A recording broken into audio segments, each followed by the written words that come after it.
Thanks. Rich. Thanks, sir. Loving God, there is no greater gift than this, to lay down one's life for one's friends. Today we honor and cherish the life and the sacrifice of Lieutenant Scott Milley. We ask you to bless his family, friends, neighbors, and fellow soldiers. Bless this living memorial and all those who have worked so hard to make the dream of this memorial a reality. Oh, say, can you see by the dawn's early light what so proudly we hailed at the twilight's last gleaming, whose broad stripes and bright stars through the perilous fight o'er the ramparts we watched were so gallantly streaming, and the rocket's red glare, the bombs bursting in air, gave proof through the night that our flag was still there. Today I want to share a story with you about the Scott Milley that I knew from our time together in ROTC at the University of New Hampshire, which quickly created a brother-like bond between us and several of our other battle buddies. Scott was one of the most selfless individuals who I have ever had the pleasure of knowing, as is evident by all of us being here today. He was also probably the only person I have known that I can truly say lived and loved every moment of every day that I knew him. He was the guy that hated birthdays because he hated aging. I have never known anyone to actually hate birthdays, but Scott legitimately hated birthdays. So much so that I don't think that any of us actually knew his actual birth date until probably about senior year in college. And that was because he never told us the same day. One of our tight-knit members was actually from Plymouth State. His name's Alex Bullock, and the reason I bring that up is he's a very integral part of the story I'm about to tell. So Bullock, who has an Achilles heel for a good time with Scott, as well as everyone did, staunchly refuses when he first gets there to partake in our activities. Well, this held up for about 5 minutes, and then it was clear that he was going to join us, and it was just going to be until about 11 p.m., until 11 p.m., and then that 11 p.m. turned to 3 a.m. in the morning. So Bullock reports to the PT test, to the football field, and Scott, who out of all of us, we all said, yeah, man, we'll be there with you. Scott was the only one that actually got up to go with him. And Scott, either because he lost a shoe or just didn't like shoes that day, decided he was going to go shoeless. And it's a little foggy, but he could have been shirtless too. So Bullock starts taking the PT test, and it quickly becomes evident that he's going to be in some real trouble as he struggles through the push-ups and the sit-ups. But Milley is still there cheering him on, again, shirtless and shoeless. And then Bullock gets through the sit-ups and the push-ups, and he starts the run. Time's now running, and then he stops. The time's still running. At this point, had any of us been there and had the same commitment that Scott had had that day, I can pretty accurately say with utmost confidence that none of us would do what Scott did next. Milley, without hesitation, starts running the rubber track with Bullock to pace him. Mind you, he's still barefoot, and this is a track with the little, tack-like rubber pieces protruding, kind of like every track. Well, Bullock quickly becomes dehydrated. Milley disappears for a few minutes, comes back, he has water. We later find out that he actually pulled it from a trash can, but it got Bullock through. It got Bullock through. The next part is really probably the most inspiring and one of the things that I kind of hang my memory on. And it's that Milley's feet start bleeding. But he continues to run beside Bullock, pacing him and motivating him. Bullock ends up passing his PT test that day by 4 seconds. 4 seconds. With everything on the line, commissioning everything, he passes by 4 seconds. And he literally will tell you today that it's because of Scott Milley that he passed that PT test. Went on to be an officer in the Army and do great things, and is still doing great things as he's currently deployed. So this was the Scott Milley that I knew, that we all knew. This story, it was humorous, but that was Scott Milley. He would have done anything for any one of us at any time at the drop of a hat, just because you were his friend. The story to me shows loyalty and dedication. ROTC Scott Milley was a live life in the moment, cheer everyone up, and punish his own body beyond simple medicinal repair for his friends type of guy. Which is why this memorial is so fitting, because it's a place of fun times and good memories, which was what Scott was all about. Most importantly, what I really learned from him was that he had traded his duty assignment from Fort Drum to go to Fort Polk. And I scratched my head. I couldn't believe, like, why would anybody trade their duty assignment from Fort Drum to go to Fort Polk? And when prompted on it, he responded with, "They're going to deploy sooner." It was that simple. They were the next out the door, and he wanted to be in the fight. That's the kind of man he was. His willingness to serve, to place others before himself, I knew I could relate to this guy. I knew this was somebody that I could follow. And knowing that we were both getting stationed at Fort Polk, it was an easy decision to be his roommate. As I lived with Scott in the months leading up to his deployment, I learned a lot more about him. He wasn't just that tough Army Ranger that I had grown to know. He was also the kind of guy who, on a Friday or Saturday night, if you're not doing anything and just ordering a pizza, he's going to pick the movie, and it's going to be a chick flick. Every time.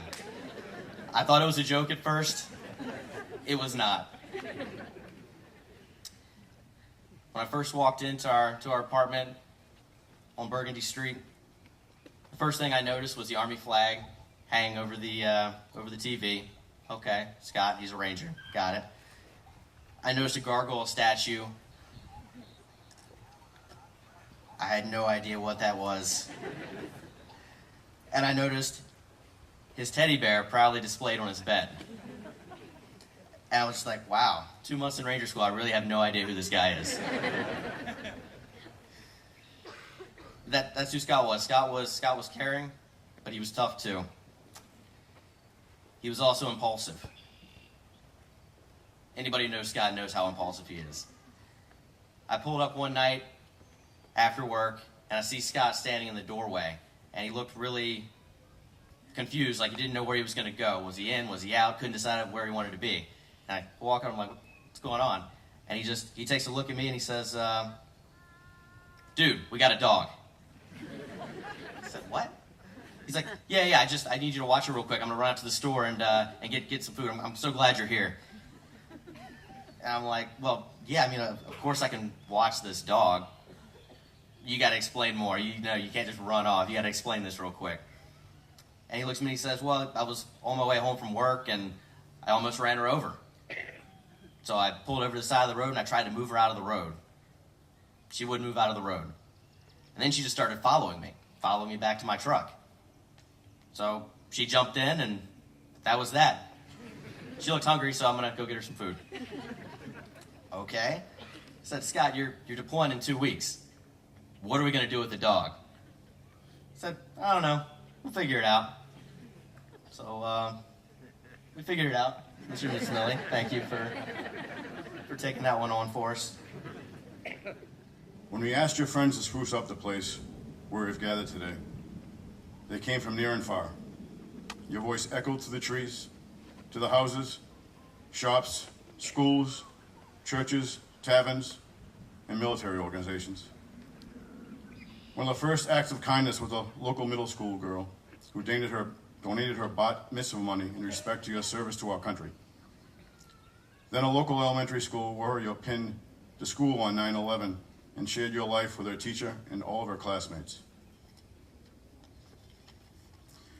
Veterans from World War II, Korea, and Vietnam who lived on fixed incomes put their grocery money into a jar in front of a market in your honor. They remember days long ago when they too walked in your combat boots. Mothers hugged their children and spoke of the wonderful Scott Milley. Your family has been an inspiration to the entire community. They have taught us by example how important it is to cherish our children and reach out to those less fortunate. Their response to unspeakable tragedy continues to be that they keep their heads up and ask for God's guidance to pull them through. Your mother Janice displays the same courage in her heart as you displayed on the battlefield. When we see her in the neighborhood, she asks about our children and offers kind words of advice that can be used as a template to raise all of our children. Scott Milley, your friends and family came to honor you today because you have done more for us than we could ever repay. God bless you for entering our lives, and may God bless America. The thing about Scott, you go up in that commander's office and you can hear him getting chewed out all the way in the back. By the time he came out that door and was back in the office, though, he already had that smile on his face. And when it was times that we knew we had put him there for something that we probably shouldn't have done, his only response was, you guys. You guys. And that would be it. He'd smile and just go on about his business like nothing had happened. He constantly put himself out there to take the hits, to protect his guys. And the guys loved him for that. Because I was not a calm person. So Scott, when he came in, he mellowed me out. I'd get all fired up and ready to go out and destroy my platoon for something they may have done. And Scott would stop me and say, no, the guys are okay. They didn't mean to. It's okay. Just let it be. It'll be okay. And they loved him for it because he mellowed me out. He was the balance. He was the yin to the yang for the platoon, and it worked great. This is an incredible place. I think a place to bring my family and friends and tell them the story of my friend, my favorite story. The gambling story is funny because I don't know if it was before or after that. I think he made a return trip to the casino. Right, yeah, he made a return trip, and his plan was to put a paycheck on black. And we're all saying, Scott, what if you lose? And smiling, he hits us with, what if I win? Well, he lost, and he ate a lot of spaghetti for a couple weeks. I think that life is about the people you share it with. And in that regard, Scott was simply the best. He consumed life, as all these stories, and I'm sure everybody here knows. In good times, his wit and humor guaranteed laughs for everyone. In bad times, Scott showed what made him truly special. He had an ability to perceive people and events without immediately identifying them as good or bad. This ability manifested itself throughout our time together, whether he was losing at the roulette table, getting chewed out by our commander, or getting shot at. Scott brought joy to those around him. However, this ability did not diminish his professionalism and leadership. In combat, he was brave, violent, sarcastic. He was the best platoon leader in the battalion, a proven combat leader, and most importantly, a true friend to each soldier with whom he served. Scott is in my thoughts every morning and my prayers every night. He serves as an example of how life should be lived. The absurdity of life never became tragic for him. He was forever entertained. His enduring legacy is that he had a positive impact on the lives of every person he came into contact with. Thank you. I know I'm sure you feel honored to be here, but that's truly on us. Our family, my family and I are extremely honored that you're here. Like I said, it's a breath of fresh air when you guys come around. The reason I wanted to stand up here today was really to just give a formal thank you to everybody who had a hand in this. And that really means everybody here, from donating your time, money, any effort that went towards this project. As you can see, it's outstanding. Some of my oldest memories with our friends in the neighborhood and Scotty are at this lake. Whether it was sledding, playing hockey, fishing, having a couple beers. This area holds very special. It holds a very special part for me.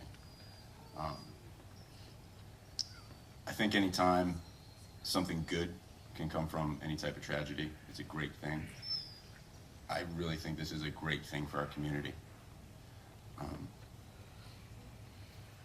It's a great place that we can now reflect. It's a great reminder. I know Scotty, typical Scotty, would be furious right now that his name is on a rock. But I think at the end of the day, he'd be pretty happy that we're all here together. So it's Memorial Day, and we give thanks and remember for all the fallen who protected our American way of life. I believe a country that forgets its war dead will itself be forgotten. However, the dedication of this reflection area is far more personal, intimate, if you will. Reason is, we're specifically here to honor Scott's life. Scott romped, ran, fished, played, was rolled down that hill in a barrel, and he paddled around this lake. He loved this place. Most kids do. It's a real neighborhood jewel. Now with 100% of private donations, its beauty will be maintained for many years to come. I think Scott will be pleased at the outcome of this, but as Stephen said, however, he would be totally embarrassed that we're making such a fuss over him. One of my daughter's friends did a beautiful piece of artwork for us. There's a photo of Scott, and above it these words, "Be not afraid, you were born for this." It's only with the passage of time and those words bring comfort, and they actually somehow become true. So much good has come out of Scott's death that we are constantly humbled and in awe over what Scott's foundation can monetarily do for people in need, as well as the impact Scott's life it had and continues to have on so many, some of which he's never met. My psychologist is in front of me. Timing is everything. We trained her for months for that.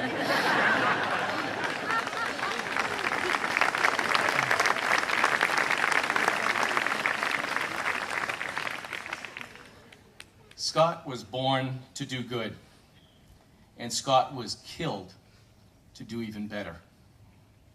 Letters continue to arrive at our house saying how Scott has impacted their lives. One letter comes to mind, and it's very appropriate for today. You've heard of Scott's college roommate previously, Pat. He was not ROTC. He was not military at all. He was civilian. They were just great college roommates. Pat had to put up with Scott turning on the lights early as he headed out for training. All of Scott's smelly Army equipment was stuffed into their tiny apartment, and Pat watched it all go by. Both graduated. Scott went to Army and war. Pat went to work in Texas. Scott was killed, and Pat was devastated. This tragedy stirred him to action. He joined the Army and went off to boot camp. Pat is now a member of the Texas Army National Guard and is headed to Officer Candidate School. In the letter, he said that none of this would be possible if Scott was not in his life. Impact continues. You know, good leaders take men where they want to go. Great leaders take men where they don't want to go. Scott's men would have followed him into fire, and they did. They loved and respected him. Here is an excerpt from an email sent by Scott, and I quote, "All right, here's what happened today. We came under enemy machine gun fire. Me and a few of my soldiers tried to assault around them. We got pinned down in a riverbed. One of the Afghan National Army trucks we were working with got hit with an IED and blew shrapnel through one of the Afghans' necks. Blood everywhere. I think he'll be okay, though. Anyway, we shot back for quite a while and killed a few Taliban. We killed one of their sheep, too. Ha, whoops. We found another IED. I called for the disposal team to come and blow it up. It was a crazy shockwave that broke all the windows in the house we were taking cover behind. One of my guys thought I died today, ha ha ha, because when we were shooting at the enemy, I got up and ran to another position to see where my other guys were shooting at. And an Afghan Army guy we work with shot an RPG without telling anyone, and the backblast blew me right off my feet onto my back. Once the smoke and dust cleared, everyone was like, what on earth was that? Because the guy never said he was going to shoot. It took us all by surprise. Really hurt our eardrums. I'm going to be deaf by the time I come home. But other than that, everything is going fine. Love you, Scott Milley." The words that haunt me from that excerpt is, by the time I come home. At Scott's pre-deployment party, I said a couple of words. It was right here at our house. And I finished with, "You think this was a party? Wait till you see the party we have when you come home." Little did I know what a homecoming it would be. A 10-mile procession on streets lined with people. A wake attended by 6,800 people. A funeral which 2,200 people witnessed. The VFW post now bears his name. And now this monument and reflection area. The Milley family humbly says, "Thank you so much for welcoming our son and brother home." And here's the important part. We could not have done what we had to do without you. Carved on his gravestone, and now here cast in bronze, are the words from Joshua 1:9. "Be strong and courageous. Do not be afraid. Do not be discouraged, for the Lord your God is with you wherever you go, even the dust of Afghanistan." The reason for the importance of this verse is this. It was found written on a small piece of paper in the front cover of a small Bible that Scott kept in his chest pocket. This verse was the closest thing to his heart, both literally and spiritually, when he was killed. This piece of paper is priceless to us. No matter your political view or where you stand on defending the country, there is truly only one guarantee of war. Young men and women will die. War is terrible. However, the writer John Stuart Mill says something is worse. He says, "War is an ugly thing, but not the ugliest of things.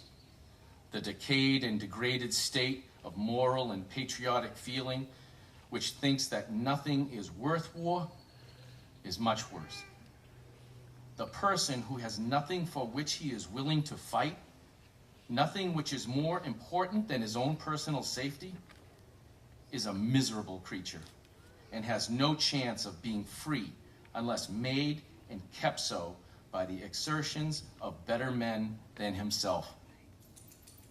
The men on my right and First Lieutenant Scott Milley, they're one of those better men. I'll close with a paraphrase saying from George Patton. General George Patton. "Let us not mourn that Scott has died. Let us rejoice that such men lived." God bless you all. Rangers lead the way.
Beside her and guide her